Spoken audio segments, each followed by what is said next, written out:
You're listening to the Fresh Hell podcast. Fresh Hell contains stories of a disturbing and often graphic nature and is intended for a mature audience. Please don't let your kids listen to this, or they might turn out like us.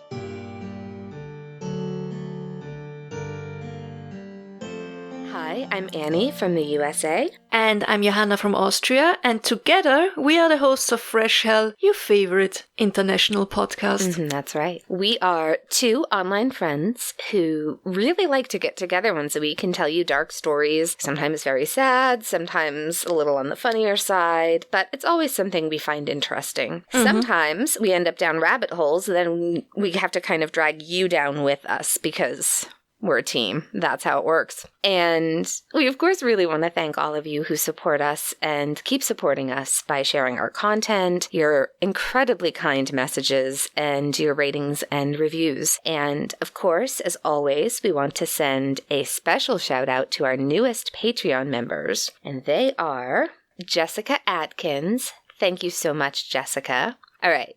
Demolition Deschain, I'm going to say. Yeah. Sounds about right. Yeah. Seems like you found the right place. Hallie Runyon, thank you so much. And Bex Raymond, good day. She's in Australia, I think. We love you. Thank you all so much. Thank you so much. And I'd say, without further ado, let's get into today's episode. Yes. It looks as if slowly but surely the world opens back up again. Don't get me wrong, it will still be a while, but with many countries moving forward with the vaccination process and the case numbers going down, traveling is not some utopian dream anymore. So, this last year and 1 year and 3 months or something, we were often scared and sad. Many people were lonely, but we all kept going in the end. Yeah, sometimes people message us and just They'll write like, oh, I just started binging your podcast and I just got to the episode from March 2020. And it's so interesting listening to this now in hindsight. And hindsight is literally 2020 in this case. Yeah. Do you remember the ones that kill me are the people that write us and they're like, oh, I'm listening to you guys talking about getting together in the fall of 2020 and I want to cry. And we're like, yeah, so do we. So, yeah, because last week's episode was very, very sad and also a little bit scary for people who have flights planned in the near future, and also because so many of us are starting to make travel plans again, we thought it would be fun to point out some travel suggestions from around the world. Yeah, and if you're still undecided on where you want to spend your next vacation, or if you're looking for a little bit morbid and possibly haunted romantic getaway, we got you covered. Here are a couple of international travel tips by yours truly. All right. So I want to start with a haunted place in the United States, and obviously we have a lot of many weird, spooky, and mysterious places, like the St. Augustine Lighthouse. Please go back and listen to our episode on that if you like. And, of course, the Winchester Mystery House, and Alcatraz, and the Lizzie Borden House, all of which we still need to cover. Don't even get me started on Salem. But have you ever heard about the Hotel Monte Vista in Flagstaff, Arizona?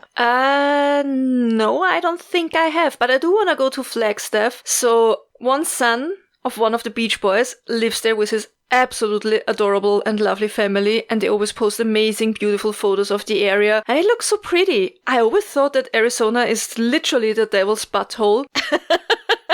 I was wrong. They got all kinds of seasons up there. Yeah, well, because they're on a mountain, right? But if you come off the mountain, the floor is lava. Flagstaff has seasons, but the rest of Arizona is... I've only been once to Phoenix. Paul loves it. He loves all of Arizona and the Southwest. He lived on an Air Force base for a while as a kid there. But yeah, I don't... You know how some people, when they go out to sea and they're on the ocean, and if they can't see land, it makes them really uncomfortable? Like, it really freaks people out. I'm like that with the desert. I love it if I can't see any land, but when I look out at a desert, it makes me really uncomfortable. I know I have to go to Flagstaff and Sedona because they're very different than Phoenix. Anyway, when you go, you could travel the old Route 66 that leads from LA to Chicago, or from Chicago to LA, depending on which direction you're heading. Flagstaff is located on it, and then maybe you would like to stay at the Hotel Monte Vista.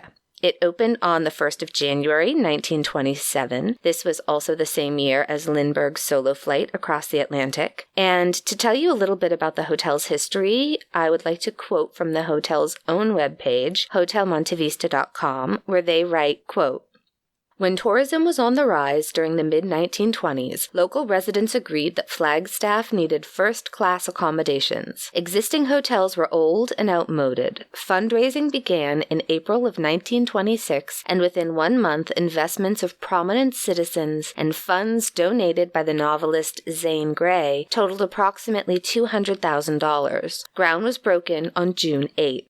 Construction plans for the 73-room hotel incorporated the local post office, and the structure, now the Montevideo Cocktail Lounge, housed the newspaper company Coco Niño Sun.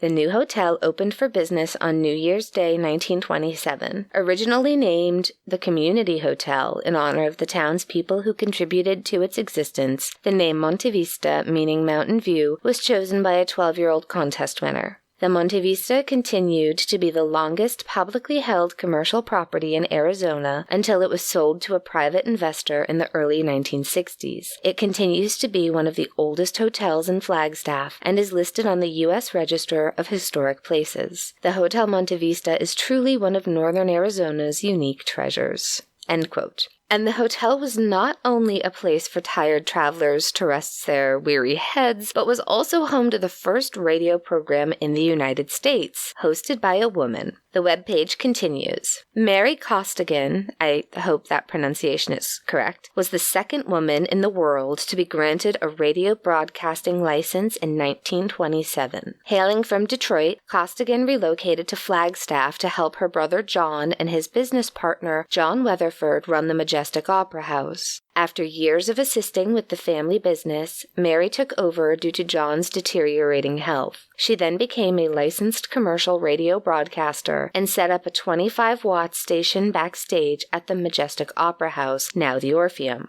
In 1929, Mary moved KFXY to the Montevista Hotel. More than 400 residents showed up for her maiden broadcast, kicking off the powerful 100-watt show, airing 3 hours a day. The Cocktail Lounge opened during the Prohibition era under the guise of a newspaper publishing house. Rumor has it that during this time there was a major bootlegging operation and speakeasy in this space. Local officers put an end to it in 1931. The popular speakeasy was forced to shut down, only to reopen 2 years later when Prohibition ended in 1933. End quote. So, yeah, that sounds like a place I'd like to stay. Yeah. Yeah, I lived in a place in Jamaica Plain once, and the house across the street was supposed to have been, it was a mansion that had been turned into a bunch of flats, but it was supposed to have had, like, I never got inside, but it was supposed to have had secret passages to the basement, which was once a speakeasy. So I thought that was fun. Today, the historic Montevista Hotel has been restored to all of its former glory, and you can stay in one of its 73 rooms, just like the hotel's many famous guests did in the almost 100 years since its opening. Celebrities who spent time at the Montevista include Bob Hope, Esther Williams, Bing Crosby, Michael J. Fox, and Susie Sue. That's a very diverse group of celebrities. It really is. That'd be a fun party. Yeah. Right? And some even say that scenes from Casablanca were shot in the hotel. But these very interesting facts do not entirely justify a spot on our places to travel list. So why am I telling you all of this about the hotel? Well, because the Montevista is full, and I really mean full, of creepy and weird haunting stories. Where to begin? All right. They call room 220, quote, the Meat Man Room. Meat like in flesh, like eating meat, bacon and stuff. Yeah. I don't think I would like to stay in that room, actually. No. I imagine the Meat Man Room's room would just, it's like that scene in Amityville Horror with all the flies. The story goes that in the 1980s, the hotel had a longtime guest with a rather bizarre hobby. He liked to hang raw meat from the light fixtures. Wait. The hotel knew about that and it was just okay. Well, according to their webpage, he was, quote, known for it. So I feel like that has to be a problematic reoccurrence, right? It's not like just the one time the maid walked in and there was like a side of ribs hanging from the chandelier. Like, it had to have happened more than once, or they'd have just forgotten, probably, right? But sadly, one day the man died, and he was found 3 days later in the room. I assume he died of natural causes, although, listen, I'm going to throw it out there that maybe he ate some bad meat. And I'm just saying, maybe don't hang it from the light fixtures of your hotel. It's frowned upon. So anyway, the hotel needed to get the room cleaned and fixed. You know, I think because he was a long-time guest, it wasn't like a weekly turn-down service, probably. Yeah, especially after having raw meat dangling around, I think I can't get over that. Yeah, I don't understand the raw meat. I mean, listen, no harm, no foul, right? Your kink's not my kink, but your kink's okay. I mean, I don't even know if it's a kink. I don't know why else you would hang raw meat from around. Anyway, so this room needed to be cleaned. And so the house technician goes in and he starts to fix little things, but he needed a tool or something he didn't have with him. So he left the room, locks the door, and when he comes back, the TV is on and the volume is all the way up and the sheets of the bed are all over the floor of the room. And guests of room 220 say that to this day, the TV has a will of its own, and some even say they could feel the touch of ice-cold hands in the middle of the night. Did he also smell raw meat in the middle of the night?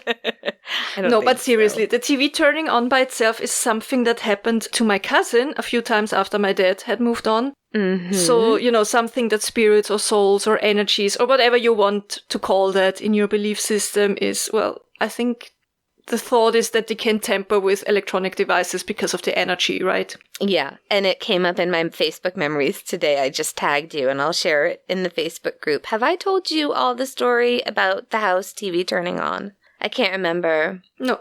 If I've told that story. When we first bought this house, we bought some of the furniture, and one of those was like a small table, like an old ice chest, and we bought that because it was just the right size to put a table lamp on. And we did not know at the time that there was a little TV inside, like a little old, like not a flat screen, you know, like a little old TV. It was color.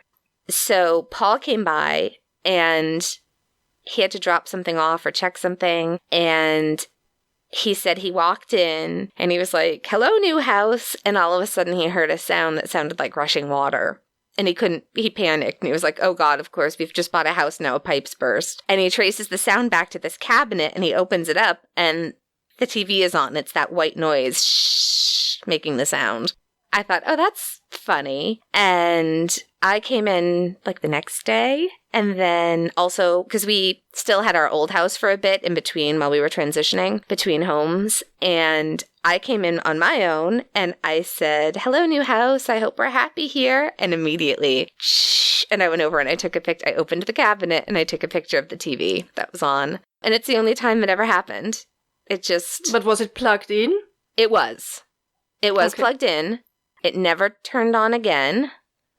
And it's gone now. We got rid of it. But that's one of the things Paul can't explain. Most of the stuff in the house, he'll find some way to explain, you know, why it happened and why our house isn't haunted, but deep down he knows it is. All right, back to this hotel, though, because TVs turning on isn't the only thing happening there. There's also room 305, which is considered to be the room with the most paranormal activity, and if you stay there, you may see the rocking chair in the room moving, like, that reminds me of the Clara Harris story. Or you might even see a woman sitting in that chair, and if that's not enough, you might also hear knocking coming from inside the closet. That would bother me the most, I think, would be the knocking. The knocking, right? Yeah. I can sleep through a lady rocking in a rocking chair. Like, I'm fine with that. You do you. It's all good. But the knocking would keep me up. Just next door, or across the hallway, in room 306, apparently male guests encounter ghosts known as the Women of the Night. So it seems in the 1940s, 2 sex workers were murdered in that room and their bodies were thrown out the window, which is horrific. And since then, some male guests report the feeling of being watched or waking, feeling with like they can feel like hands are over their mouth and around their throat, like they're being suffocated, which is terrifying. I bet when you first said men wake up with the feeling of hands, you were like, eh? And then it went, yeah, not good. Bad. A hotel also has great features such as a ghost bellboy, a ghostly dancing couple, a baby that cries in the basement, which I had nope right out of that one, and a phantom voice in the elevator which asks which floor you would like. Which Oh, that's nice. I like that. I love that. Yeah, me too. It's so friendly. Yes. My absolute favorite story involving the Monte Vista is this one. Sometime in the 1970s, 3 guys robbed a bank in Flagstaff, and when they tried to escape, one of the robbers was shot and severely wounded. While on the run, they came past the Monte Vista and decided to stop at the lounge bar for a drink. Yeah. I mean... Sure. I mean, when we started with they robbed a bank, I think we can then assume that maybe these people aren't making the best life choices. Right? So, shot, let's just sit down, have a rest, have a drink. So, they sit down at the bar and order drinks. And all the while, one of them is bleeding to death. And they're just enjoying their drink. And then finally the wounded man just fucking falls right off his bar stool dead. I shouldn't poke fun, but again, this is a legend, so... You know, it's a little easier. Since then, the staff sometimes hear a friendly male voice greeting them when they're about to prepare the bar for business. Oh, that's so nice. I know. They have such nice spirits there. Really nice ghosts to the guests. And yeah, sometimes patrons are certain they see drinks moving by themselves. Okay, so he's still trying to enjoy one last drink there. Mm-hmm. I love this story. I can see why it's your favorite. Now I want to go to the bar. I think we need to stay there. I don't think I would stay in one of the rooms, though. It sounds a little bit creepy. Do you think? I don't know. I don't mind the... Well, I'd like to see the lady in the chair, but that knocking would piss me off, so... Yeah. You're probably right. All right. Moving on to Europe. We are often having the, is it a Schloss or is it a Burg conversation on our podcast, if you listen to other episodes. Now for our European travel tip, I want to tell you about a Schloss you can visit. And it's the Chateau de Brissac in France, in the Loire River Valley. I don't know.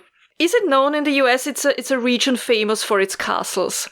I've certainly heard of beautiful castles there. Yeah, I've heard of the Loire River Valley. I'm not sure that I knew it was famous for its castles. I think you can take like little cruises and go from one castle to the other. It's beautiful. I haven't done it. I just know the videos and the pictures. Oh, let's do that. So it was in the 11th century that there was a medieval castle there in that spot where the chateau stands now. But one of the Ducs de Brissac, actually, I think they were not yet carrying the title of Duc at the time. I think the first Brissac to own the land was a Seigneur de Brissac. I think he got that land after the French Wars of Religion. We talked about it in the Beast of Gévaudan episode. Yeah. We talk about a lot of things. Do you realize? All the time we're like, oh, we talked about that already. Yeah, it all circles back. So he got the land in the 15th century and he had the medieval castle torn down and he replaced the old castle with this Renaissance-style chateau. But not everything from the old castle was actually torn down. There are 2 medieval towers that were part of the old building that were kept. So initially, the plan was that the towers should only stand until the construction of the new castle was finished. But the Duke died before the chateau was completed, and I guess his heir wanted to keep them, or didn't know that they were supposed to be removed, or he simply didn't give a fuck at all. Right. So they stayed, yeah. This castle is a 7-story building, very impressive, which makes it the tallest chateau in France. And you can either just go there for a day trip and, take a tour of the castle, walk around the beautiful park. You can hold your business events there. You can probably have your wedding reception there. I'm not sure about it. Would make sense. I saw a video of a lovely Christmas market at the Chateau de Brissac. I love a Christmas market. I knew you were saying that. I love them so much. I can't even. Or you can stay in one of the bed and breakfast rooms they offer. And if you decide to do so, you might encounter the Green Lady. Oh. Which is actually a novelty because normally it's a grey lady, a white lady, a lady in black, but a green lady is rather rare, right? Green is my favorite color. On hauntedroom.co.uk, I found an article by Wesley McDermott. As always, you find all of our sources linked in our group, of course. And he writes, quote, "A double murder that occurred sometime in the 15th century within the walls of the castle has resulted in one of the more popular ghosts of the Château de Brissac, that of La Dame Verte, or Green Lady. The current residents, the current Duke of Brissac and his family, have become accustomed to her roaming the rooms, but she has scared many guests. She is often seen in the tower room of the chapel wearing her green dress. What's terrifying, however, is her face. If she looks at you, you'll see that her face has gaping holes where her eyes and nose should be, resembling what a corpse would look like. As well as her sighting, her moans are often heard throughout the castle in the early hours." End quote. Yeah, I don't like the gaping holes part in her face, to be honest. No. No, I don't want to be judgy, but I also prefer faces that are sans gaping death holes. But as a light sleeper, again, the moaning is more worrisome to me. Do we know more about who the Green Lady is or was? Yes. In the mid-1400s, the then owner of the castle, so that was before it belonged to the family de Brissac, and before they did build the new castle, so the owner back then was a man named Jacques de Breze, and he married a woman named Charlotte. Charlotte was the illegitimate daughter of the French king Charles VII, and Charlotte's mother was Agnes Sorel, the so-called Dame de Beauté.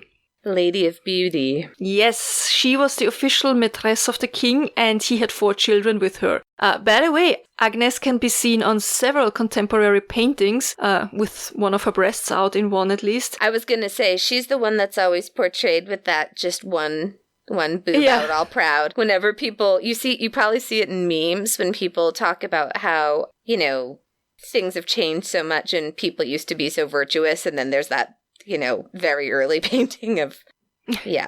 But she has a nice breast, I mean. Oh, yeah. She looks great. Yeah. I'd want one tit out all the time if I looked like her, too. Voltaire wrote a play about her, and there exist actually 2 Russian operas about her. There's also a fashion style named after her, so she was quite famous, quite a thing back then. Is the fashion style the one tit out? Is that a thing anywhere? Or no, is that? No, but there is a corset style Agnes Sorel. Oh, nice. Okay. Okay, so Jacques marries Charlotte, but the marriage was rather unhappy, as many of the arranged noble marriages were. I mean, just think about our Tudor episodes.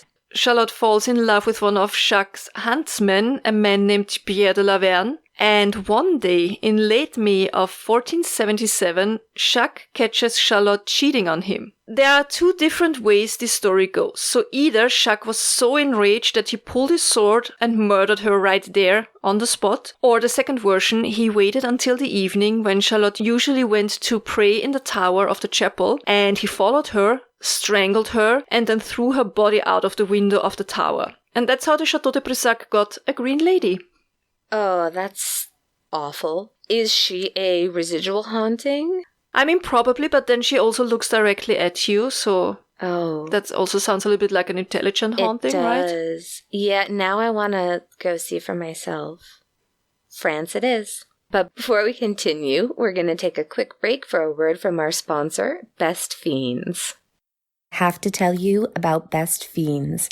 It's a fun puzzle game you can play on your favorite mobile device. I love it because I can't solve a crime, but I managed to solve level 724. It's the perfect break from my true crime research. The puzzles are a fun challenge. There's always new, adorable characters to play with. And it's bright, cheerful, and fun, so it doesn't stress me out, which is perfect these days. I love that every time I open the game, there's always something new going on, whether it's a new challenge, fun monthly event, or even just some new levels. This fantastic mobile puzzle game is so much more than your average game. I love the characters. My favorite is Newt the Frog because I love frogs, and he's a big mouth like me. Trust me, you don't want to miss out on this game. So join me and millions of people who are already playing this fun puzzle game. Download Best Fiends for free on the Apple App Store or Google Play today. That's friends without the R, Best Fiends. Okay, so now let's move away from hauntings. And if you're like, oh, I love hauntings, don't worry, there's more hauntings coming soon. There are so many other creepily interesting places out there to visit. So let's travel on to the next continent and to our next place of interest. If you come with me to Central Asia, to Turkmenistan to be exact, and let's visit the door to hell. The door to fresh hell? But no, that's like if we win the mega millions and we can buy one of those places that we're always posting in the Facebook group with like 47 bedrooms. We'll buy that and we'll call it Fresh Hell Manor. And we'll all live in a weird commune with lots of animals. But no, this is the literal gateway to hell. You know, Lucifer's hell sweet hell. So at least that's what the Darvaza gas crater looks like. If you really could take a little peekaboo at what lies ahead for probably most of us. The site really is something else, and as always, we're going to post photographs. Please, please, please, pardon my pronunciations here, I beg you. They're probably all going to be wrong, and I'm very sorry. It's kind of isolated in the Karakum Desert, 160 miles or 257 kilometers north of Ashgabat, which is the capital of Turkmenistan. There is an absolutely huge hole in the ground. It's got a diameter of 230 feet, which is 70 meters. And if you look inside of this enormous hole, which I never would because I'm not going near a ledge, you know what I mean. But if you were to just stroll up to the edge of this terrifying giant crater hole and look down, you would see fire, flames, and bubbling mud. So, what are we looking at exactly? This area has a lot of natural gas fields, and if I say a lot, it's kind of an understatement because this area out there in the Karakum Desert has one of the largest gas reserves in the world. In 1971, Soviet engineers actually thought that this area could be an oil field, and so drilling started. But they did hit one of these gas pockets, and the ground collapsed. The entire drilling rig and adjacent camp was swallowed. Don't worry, nobody was hurt. But now they had this enormous gaping hole in the ground with natural gas leaking out of it. So a decision was made to just go ahead and set the gas on fire. That way, it would burn itself out soon enough, and the gas would pose no danger to the nearby villages. That's the way the Soviet engineers reported the incident. But there's another potential retelling, because the Turkmenistan scientists, on the other hand, they say that the crater was already formed in the 1960s and that it was only set on fire in the 1980s. And I guess I'd argue that for us mere tourists, it doesn't change too much, because lo and behold, what was supposed to burn for a few weeks, tops, is now constantly burning, and it's been 50 years now, thus giving us the door to hell. Sorry for being so quiet, I guess it's fine that I'm being so quiet because while you were talking, I quickly Googled photos of this place because I never heard of it. Mm-hmm. And it looks scary, but in an awesome way. You know what I mean? Yes. Unlike, there's a hell in Grand Cayman as well, which is just interesting rock formations and not remotely scary. This place looks scary. And I don't know. I mean, I look at it, you can go there. Isn't it dangerous, like with the gas or... I don't know how I can imagine what's going on, but tell me more. Okay, so from what I read, the crater doesn't pose, it's not dangerous. I wouldn't light a cigarette near it, but that's me. Like, maybe keep your hairspray, leave it in the car. I don't know. The slowly leaking gas is apparently just burned up right away, and there are other small holes in the area that are also leaking gas, but just like a tiny bit that gets blown away right away by the desert winds. So you can definitely travel there safely. The Turkmenistan government actually aims for the site to become a more known tourist attraction, and okay, this is where we're gonna get if you can already sense my nervous laughter, it's because I'm getting ready to pronounce some for y'all right now, and it's going to all be wrong. The president of Turkmenistan, Gurbanguly Malik Gulyevich Berdimuhamedov. I don't think that was too bad. Really? I'm not going to try it again. I think that's fine. Well, I'd like to meet him because he was rumored to be dead in 2019. Same. But he was like, fuck no, I'm super alive. And so he got into a pickup truck and he drove around the crater, just like doing donuts and shit. And this was all on like live on national television. And you can see the publicity stunt on YouTube. We'll post a link. I am having recovered memories. Shout out to my friend Jim. We used to go out in the snow on Cape Cod growing up in the winter. Not much to do. So you just, when it snows, you go out to like where the old Kmart used to be in Hyannis and do donuts. Anyway, where was I? Yes. you can go to Turkmenistan and you can look down into hell, and they have thankfully installed a handrail. I still don't think I could do it. Would you do it? Could you? I don't think so. I have a real problem with ledges. Kobe does. Yeah. Friend of the show, Kobe. I know he and I are the same on that, and I'm forever tormenting Paul. We go every time we travel, and he wants to like take a picture, and I'm like, no. I'm a fun ruiner. And you can actually camp nearby, just in case standing on ledges isn't fun enough for you. There's camping! Yay! That sounds lovely to me, because I don't know the Karakum Desert, but I've been to other deserts in the night. And I think it's a very special and quite mystical experience. My husband has also camped in many deserts at night, and I look forward to listening to the two of you reminisce about doing that.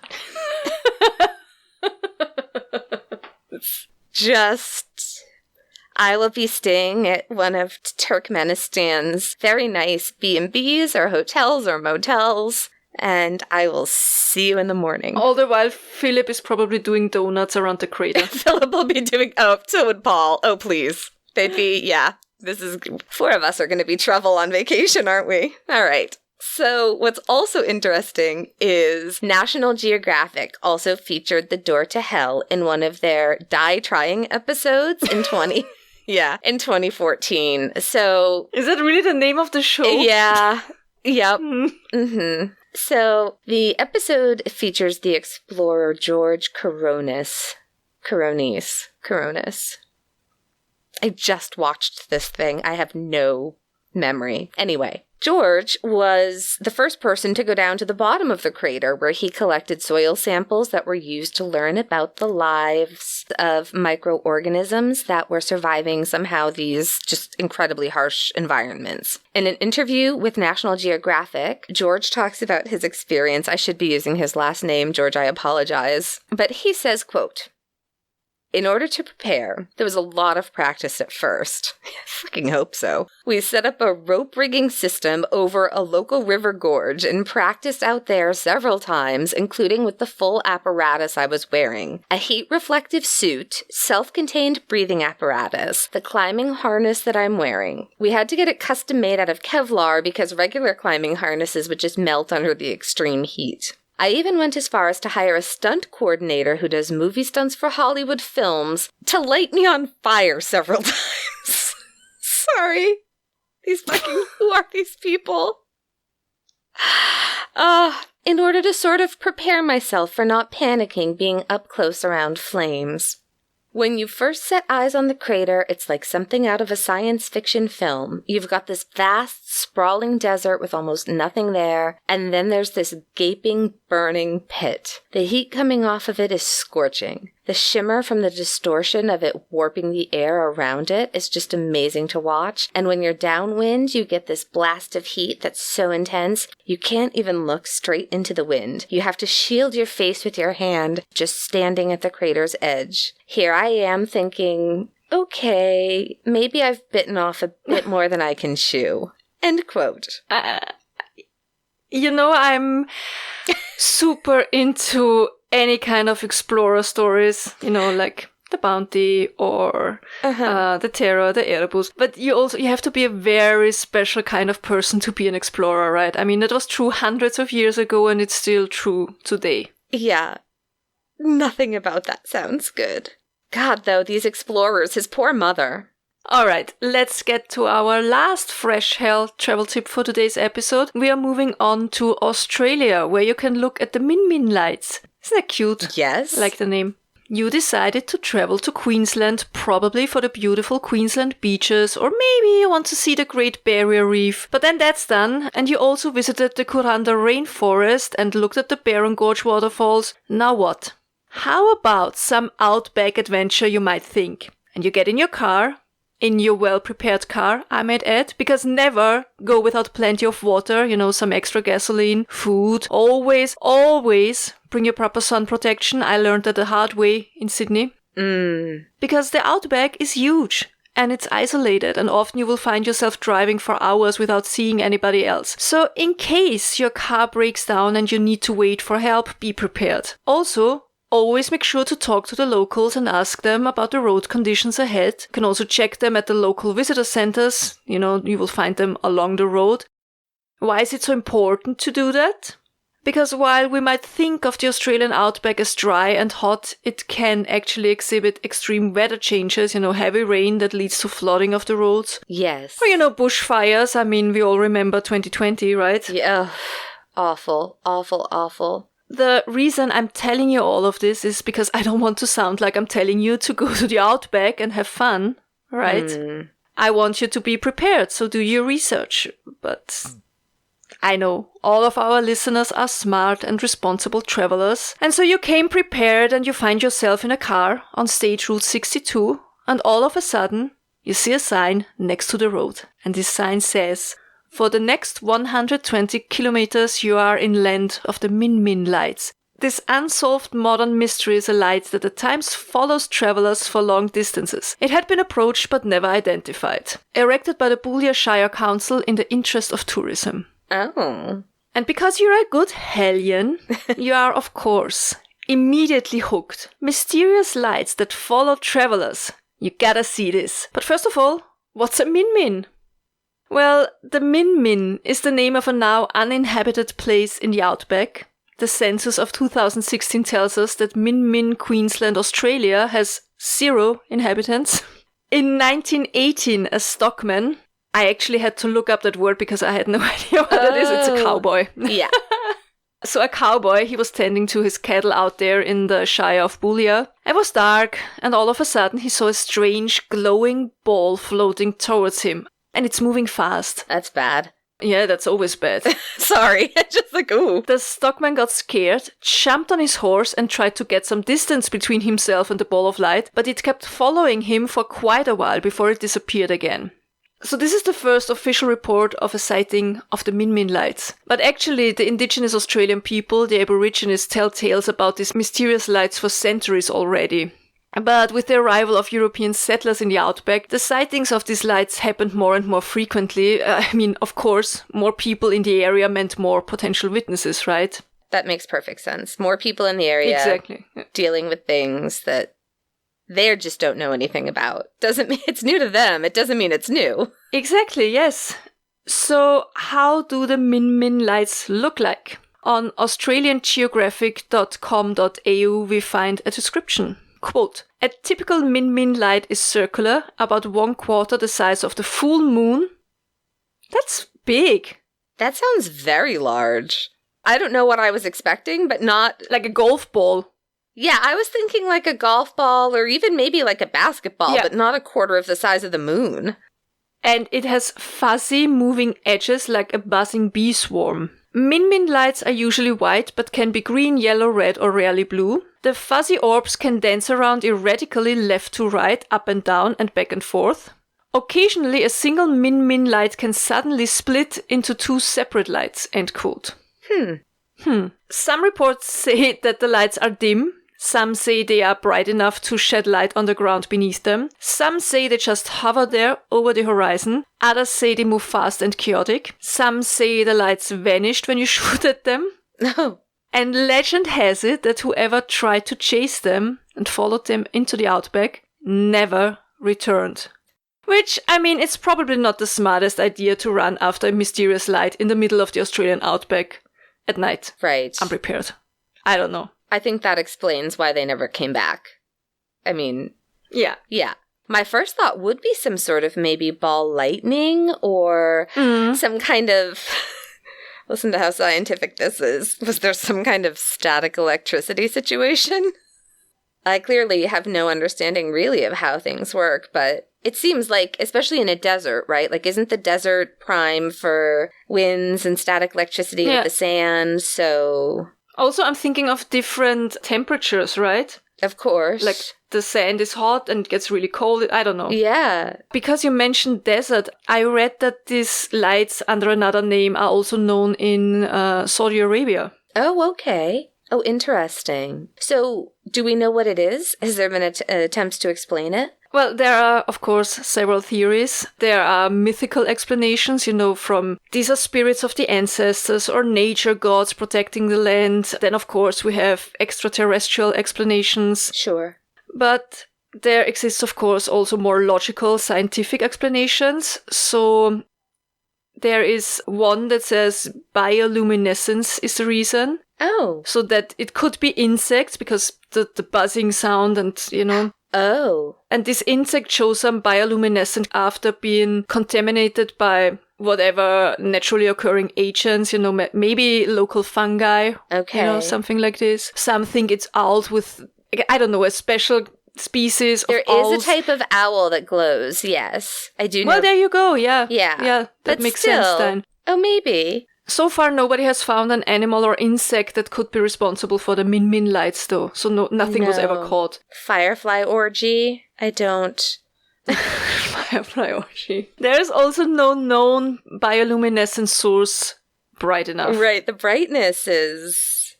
Another explanation is geophysical light. So are the Min Min lights, for example, a result of naturally occurring phenomena? As you said, piezoelectrics, something in that direction, or marsh gas. Oh, sure. Yeah. And then there's the theory of refraction. That one was suggested by a neuroscientist by the name of Jack Pettigrew, and he thinks that the Min Min lights are simply a kind of Fata Morgana. What is a Fata Morgana? It's a mirage. Oh, mirage. Okay. Oh, you don't have the word Fata Morgana, right? No. Okay, yeah, it's... mirage. I think the English word is mirage, right? Yeah, yeah, I know, yeah. There was just that thing, though, going around about the mirage, that looked like the ship floating. Yeah, exactly, yeah. We talked about it also in our ghost ship episode, right? Yes. Yeah. One of the theories on why Titanic sank as well. It's the same as that floating ship meme. Basically, this thing that happens where, like, the picture of the ship looked like it's floating. And if you're on the ship, all you really see is the reflection of the sea and sky. So you wouldn't actually be able to see the iceberg until you literally hit it. Yeah, which I was like, that's the first explanation that I was like, okay, that makes sense. Yeah. So again, from the AustralianGeographic.com.au article quoted just before, the article is titled The Min Min Mystery. Quote, Australian polymath and neuroscientist Professor John Pettigrew says he solved the mystery. Indeed, he was even able to create his own Min Min light. He says they are real but distant lights, a fire, a bright headlight. Normally you can't see them because they are over the horizon and too faint. But Professor Pettigrew has proved that a layer of cold air sitting just above the ground between the distant light and the observer can trap light. This layer bends the light and keeps it close to the ground, so it can be seen over great distances. This layer of cold air can also concentrate the distant light and stop it from spreading, so it doesn't get weakened by extreme distance. John Pettigrew used geometry to show a Min Min light was actually very bright truck headlights, 300 kilometers away. Another time he drove 10 kilometers away and shone his headlights at the campsite. His companions reported via radio seeing a bobbing light just above the horizon, half the size of the full moon, changing from vivid red to orange, yellow, then green. As Pettigrew switched his headlights on and off, the Min Min light disappeared and returned. That makes absolute sense. That's so cool. That makes you want to go out there with friends and yeah, and try it. Play Min Min lights. Yes. And also that makes sense with the cold air thing. That's the Titanic thing too. It's because I wonder if it's the exact same effect. I'm so unscientific, but it was because the air was so cold that it created this mirage where, yeah, it refracted light in a strange way and you just wouldn't have seen it. Min Min lights. I had never heard of that. I'm fascinated. This list keeps getting longer and longer and longer, but there are so many places I want to go and so many things I want to see. Now I want to know from our Australian hellions if some of them ever saw Min Min lights. Yeah, please write to us about your Min Min light experiences. I want to hear all about it.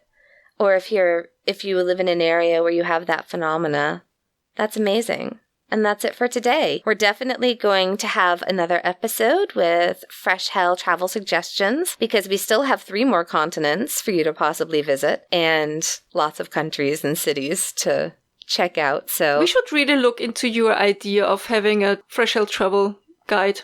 book. Yeah, I sincerely want to do that. That's one of the things I very much want to do. Yeah. And so please let us know your travel plans for the near future and if you have any good recommendations for us. Annie, I know you are already excited for going to visit your family in Florida, and I also really hope that you will be able to come to see me this year. Me too. I don't have any travel plans for now. I think this and next year will all just be about the house. Mm-hmm. Which is fine. I really enjoy the garden at the moment, but once we will have time and money again to travel, I would really love to return to Thailand, Malaysia, Singapore, and also I really want to visit Vietnam. Oh, yeah. I have never been there. We talked about it already, but I heard so many wonderful things. It's so at the top of our list. I'll go to Vietnam with you and my dad, and yeah, I really want to go to Vietnam.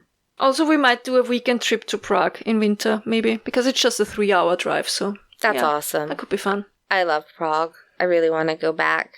Yeah, right now, all we have is a visit plan to go and see Paul's family, which I'm very excited for. It's been over 2 years now, and I really love my in-laws and miss them a lot. So yeah, we're driving from Boston to Atlanta, which is about 1,100 miles or 16 to 17 hours of driving. So we're going to do that over 2 days. So we'll stop for the night. And then we're staying in Atlanta for a few nights.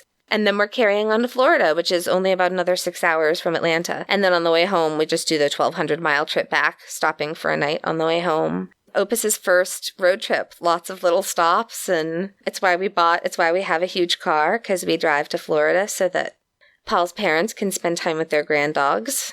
And I'm just watching to see when we can get over to the UK and then to see you. Yeah. So... something good. I guess our travel plans are something good. And yeah, I guess I would say the vaccine. Paul and I are so privileged and fortunate that we and our families here in the US are all now fully vaccinated. And in Massachusetts, they've now started vaccinating children age 12 and up are eligible for the Pfizer vaccine. I've been really busy planning my mother's funeral and this road trip, and I'm so excited knowing we're finally going to be able to hug my in-laws. And my wish is just that wherever you are listening from, that the vaccine is available to you and your loved ones as soon as possible so that we can all hug each other again and visit our loved ones. For I know I'm not the only one whose really closest friends and family are not in driving distance. If yours are, that's a real gift and a blessing. But for a lot of us, our families are hard to reach, and it's been tough. So yeah, my something good is vaccines. My something good is rain. I would have never thought I'd say that because I used to hate rain. I'm like this summer tan hippie. Well, not really tan. I didn't like to, tan in the sun, but I loved the summer and the heat, and every day of rain was like super annoying to me. But now, since we had the little garden in Vienna, not a big garden, I'm so happy that it rains in May because it's so important for all the plants and the flowers I put into the garden. And I hope they will grow really nicely because I want to be surrounded by flowers. My dream is to have this little beautiful cottage garden around my house. So yes, yay rain! Thank you. Rain. It's my something good this week. No, it's so true though, especially this time of year and when you plant things, and especially if you've just planted so you don't have to go out and water. Yep. Yeah, that rain is I'm fortunate I have a well. Yes. Which is really good, but still. We are saving for a well. Partly because our town water is really, really expensive. But our house is so old, there must have been a well here at some point. And we're sitting on a floodplain, so fingers crossed that they find it, because the more times they drill, the more expensive it is. Thank you so much for listening. If you like our episodes, please do us the huge favor and go onto iTunes and rate and or review our episodes, our podcast. It really helps us out a lot. It's the algorithm, people. Yeah, we really need it for the algorithm. That's all I'm going to say about it. Yeah, it really does help so much. If you want more on our Patreon, you can go to our website, which is freshhellpodcast.com, and you'll find links to everything you need there. Sorry for being late on Patreon. That is all on me. Things have been just really crazy trying to get moms. No, we're both really busy. Yeah, but you've been picking, you should all know Johanna's been picking up a lot of extra slack for me, and I appreciate and love you for it because... Well, it's what we do. We go back and forth when we need to. That's why we're a team. That's it. Exactly. We've got I'm still laughing about something we recorded today for Patreon.